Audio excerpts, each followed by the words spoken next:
ত্রয়োদশ জাতীয় সংসদ নির্বাচন ও গণভোটকে সামনে রেখে সার্বিক নিরাপত্তা নিশ্চিতে দেশের 64 জেলার বিজিবি মোতায়েন করা হয়েছে।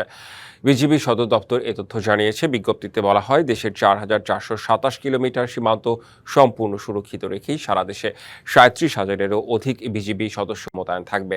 দেশের 495টি উপজেলার মধ্যে 489টি উপজেলায় বিজিবি নির্বাচনী দায়িত্ব পালন করবে। পাশাপাশি সীমান্তবর্তী 61টি উপজেলায় বিজিবি এককভাবে নির্বাচনী দায়িত্ব পালন করবে। সারা দেশের 300টি সংসদীয় আসনেই বিজিবি মোবাইল ও স্ট্যাটিক ফোর্স হিসেবে দায়িত্বে থাকবে।